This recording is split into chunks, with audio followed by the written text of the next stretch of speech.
દક્ષિણ ગુજરાતમાં વરસેલા મેઘ તાંડવે નવસારી જિલ્લાને સૌથી વધુ અસરગ્રસ્ત જિલ્લાઓમાં સામેલ કરી દીધી છે અને સાથે જ સતત ધોધમાર વરસાદના કારણે નદીઓ ગાંડીતૂર બની છે।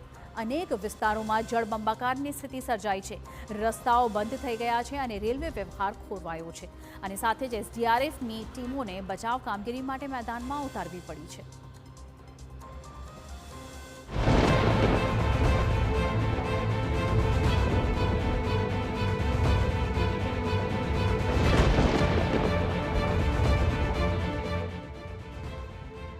નવસારીમાં મેઘરાજાએ ફરી એક વખત એવો પ્રચંડ પ્રહાર કર્યો છે કે શહેરથી લઈને ગ્રામ્ય વિસ્તારો સુધી પાણી જ પાણીનું સામ્રાજ્ય જોવા મળ્યું। શહેરના અનેક વિસ્તારો જળમગ્ન બન્યા તો પૂર્ણા, અંબિકા, મીંઢોણા, કાવેરી અને ઔરંગા નદીઓમાં પણ ઘોડાપૂરની સ્થિતિ સર્જાઈ। અનેક માર્ગો પર પાણી ફરી વળતા વાહન ચાલકો અને રાહદારીઓને ભારે હાલાકીનો સામનો કરવો પડ્યો। ખાસ કરીને બિલીમોરા અને જલાલપુર વિસ્તારમાં પૂરની સ્થિતિ સર્જાતા તંત્ર પણ દોડતું થયું। વરસાદી સંકટ વચ્ચે જિલ્લાનું વહીવટી તંત્ર સતત એલર્ટ મોડમાં છે।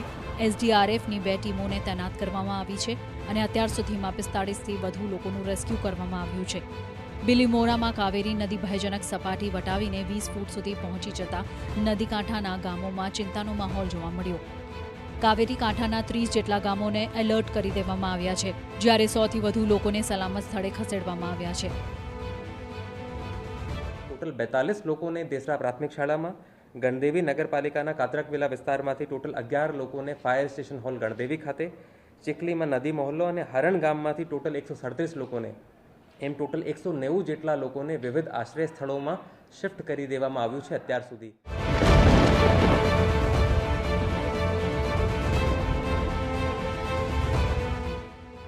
શહેરની અંદર પણ સ્થિતિ ઓછી ગંભીર ન હતી। શાંતાદેવી રોડ સહિત અનેક વિસ્તારોમાં ઘૂંટણસમા પાણી ભરાઈ ગયા।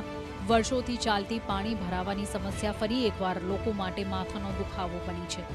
પાણીના નિકાલના અભાવે વાહન વ્યવહાર ખોરવાયો તો સ્થાનિકોમાં તંત્ર સામે રોષ પણ જોવા મળ્યો। જો કે મહાનગરપાલિકાએ વિવિધ ટીમો બનાવીને બ્લોકેજ દૂર કરવાની કામગીરી હાથ ધરી અને મેયર તથા કમિશનરે અસરગ્રસ્ત વિસ્તારોની મુલાકાત લઈને પરિસ્થિતિની સમીક્ષા કરી।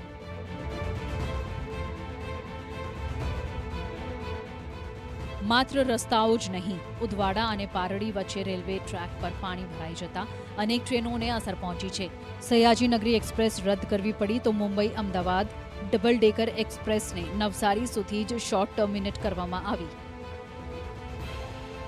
અચાનક લેવાયેલા નિર્ણયના કારણે રેલવે સ્ટેશન પર મુસાફરો અટવાઈ ગયા અને ભારે મુશ્કેલીઓનો સામનો કરવો પડ્યો। બીજી તરફ જલાલપુરના ખરસાડ ગામમાં મુખ્ય માર્ગ પર પાણી ફરી વળતા ગામમાં પ્રવેશવાનો રસ્તો બંધ કરવાની ફરજ પડી। બિલીમોરાના દેસરા અને વેંકટેશ્વર સોસાયટી જેવા વિસ્તારોમાં ઘરો અને વાહનો પાણીમાં ગરકાવ થયા। દેસરા વિસ્તારમાં 200થી વધુ ઘરોમાં પાણી ઘૂસી જતા લોકોમાં ભયનો માહોલ સર્જાયો। એસડીઆરએફની ટીમોએ તાત્કાલિક બચાવ કામગીરી હાથ ધરીને અસરગ્રસ્ત લોકોને સુરક્ષિત સ્થળે ખસેડ્યા। આગામી દિવસોમાં ભારેથી અતિભારે વરસાદની આગાહીને પગલે જિલ્લા કલેક્ટરે તમામ શાળા, કોલેજ, આઈટીઆઈ અને આંગણવાડીઓમાં રજા જાહેર કરી છે। ચીખલી અને વાંસદામાં 24 કલાકમાં 9 ઇંચથી વધુ વરસાદ નોંધાયો, જ્યારે જિલ્લાના 137 રસ્તાઓ બંધ થઈ ગયા। વાંસદાના બોપીમોડા આંબા કોઝવે પર પાણીના ધસમસતા પ્રવાહમાં એક કાર તણાઈ જવાની ઘટના પણ સામે આવી। જો કે કારમાં સવાર વ્યક્તિનો આબાદ બચાવ થયો છે। નવસારીમાં હાલ પરિસ્થિતિ પર તંત્ર સતત નજર રાખી રહ્યું છે, પરંતુ ઉપરવાસમાં ચાલુ વરસાદને કારણે નદીઓની સપાટીમાં સતત વધારો થઈ રહ્યો છે। કાવેરી, પૂર્ણા અને અંબિકા સહિતની નદીઓ હજુ પણ ચિંતાજનક સ્થિતિમાં છે। હવામાન વિભાગના રેડ એલર્ટ વચ્ચે આગામી 24થી 48 કલાક નવસારી માટે અત્યંત મહત્વપૂર્ણ સાબિત થઈ શકે છે। નિલેશ ગામિત, TV9 નવસારી।